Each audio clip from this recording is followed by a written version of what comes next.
Assalamu alaikum warahmatullah, dear students, 8th class history, and I am your teacher Shabir Ahmed Lone. Our chapter is chapter number 7, civilizing the natives and educating the nation. History है ये 8th class history. तो date क्या है 24th of October 2020 and the topic is the report of William Adam. William Adam की हम report आज जो है वो देखेंगे क्या थी.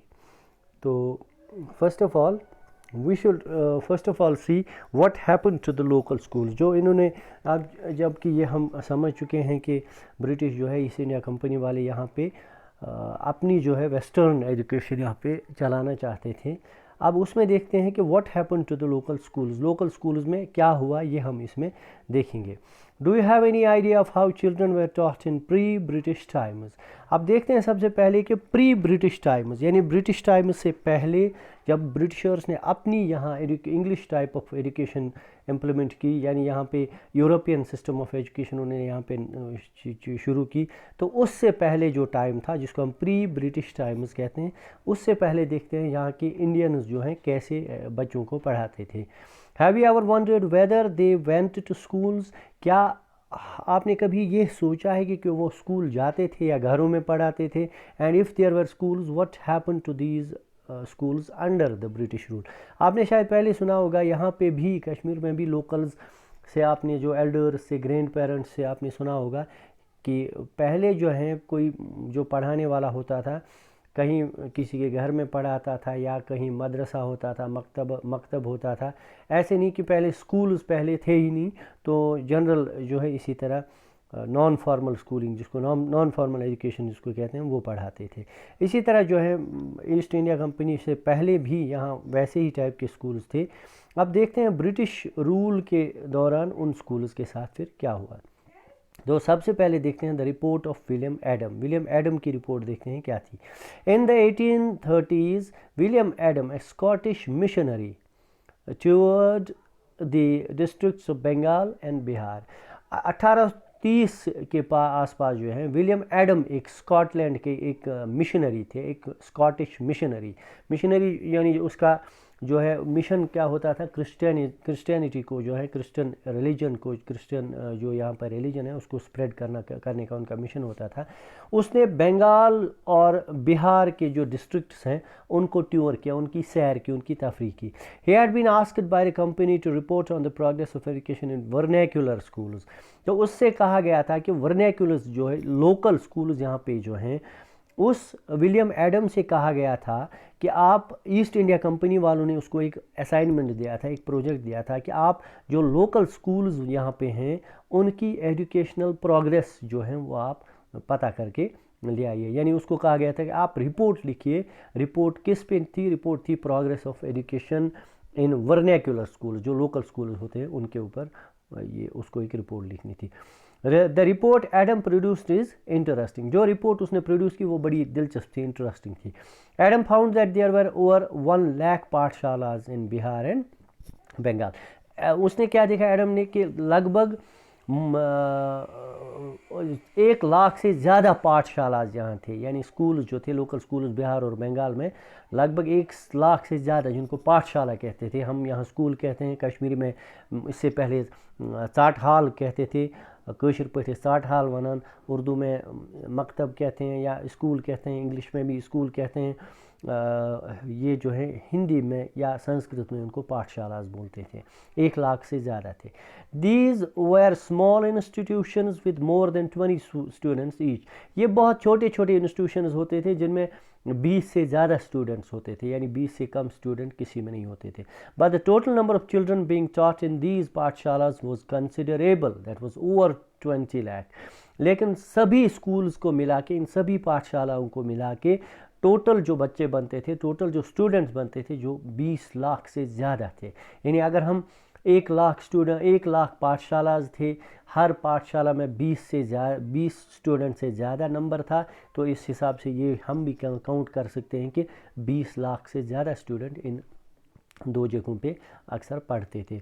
These institution were set up by the wealthy people और द लोकल कम्युनिटी। हाँ, उस टाइम में जो लोकल कम्युनिटी होती थी वो इन स्कूल्स को चलाते थे, उन्होंने खोले थे, या जो लोकल जो अमीर लोग होते थे, अपर क्लास जो होता था, उन्होंने लोकल जो वेल्दी लोग थे, अमीर लोग थे, उन्होंने इन स्कूलों को खोला था। At times they were started by a teacher, कभी कभी उनको एक टीचर ही स्टार्ट करता था, उस टीचर को गुरु कहते थे, टीचर को गुरु कहते थे और उस स्कूल को पाठशाला कहते थे। Now the system of education was flexible, few things that you associate with schools today were present in पाठशालास at that time। हाँ, अब उस टाइम के स्कूल जो थे, ये पाठशाला, उनमें एजुकेशन सिस्टम फ्लेक्सिबल था, यानी जितना आजकल हम देखते हैं थोड़ा स्ट्रिक्ट हो गया है, उतना स्ट्रिक्ट नहीं होता था। जैसे सिलेबस वगैरह नहीं होती थी, फिक्स्ड फ़ी नहीं होती थी, प्रिंटेड बुक्स नहीं होते थे। आजकल जो है, जो हम देखते हैं आजकल के स्कूलों में, उनमें से कुछ चीज़ें ही उन स्कूल्स में, उन पाठशालाज में पाई जाती हैं। जैसे there were no fixed fees नहीं होती थी, नो प्रिंटेड बुक्स थी, यानी प्रिंटेड बुक्स नहीं होती थी, नो सेपरेट स्कूल बिल्डिंग्स, अलग से स्कूल बिल्डिंग्स भी नहीं थी, नो बेंचेस और चेयर्स भी नहीं थे, ब्लैक बोर्ड्स भी नहीं थे, no separate system of classes, यानी अलग क्लासेस नहीं थे, यानी सेकंड थर्ड फोर्थ वो इस तरह के अलग क्लासेस नहीं थे। नो रोल कॉल रजिस्टर, जिस तरह हमारी अटेंडेंस रजिस्टर होती है आजकल, वो नहीं होती थी उस टाइम में। नो एनुअल एग्जामिनेशन, हर साल जो एग्जामिनेशन होते हैं आजकल, उस टाइम नहीं होते थे। And no regular time table, कोई रेगुलर टाइम टेबल नहीं था। फिक्स्ड फीस नहीं होती थी, एक गुरु दक्षिणा होती थी जो पाठशाला में इनको गुरुज को दिया करते थे या गुरु को खिदमत करते थे।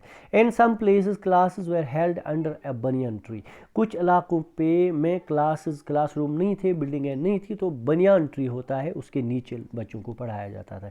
In other places in the corner of A village shop और टेम्पल और एट द गुरुज होम, तो कुछ बाकी जगहों पे या तो किसी दुकान, किसी गांव की एक दुकान के कोने में कहीं बैठ के पढ़ाया जाता था, या किसी मंदिर में पढ़ाया जाता था, या गुरु जो होता था उसके घर में पढ़ाया जाता था। Fee depended on the income of the parents, the rich had to pay more than the poor, fees जो है वो फिक्सड नहीं थी, ये डिपेंड होती थी इनकम ऑफ द पेरेंट्स, यानी जिस हिसाब से पेरेंट्स की इनकम उसी हिसाब से फीस होती थी। अमीर लोगों को ज़्यादा फीस देनी पड़ती थी, गरीब लोगों को कम फीस देनी पड़ती थी।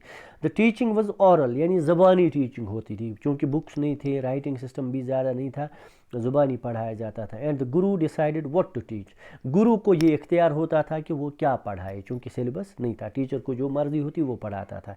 In accordance with the needs of the students, जो स्टूडेंट्स की नीड्स थी, ज़रूरियात थी, उसी हिसाब से गुरु को पढ़ाना पड़ता था, कोई फिक्स्ड सिलेबस नहीं था। Students were not separated out into classes, all of them sat together in one place.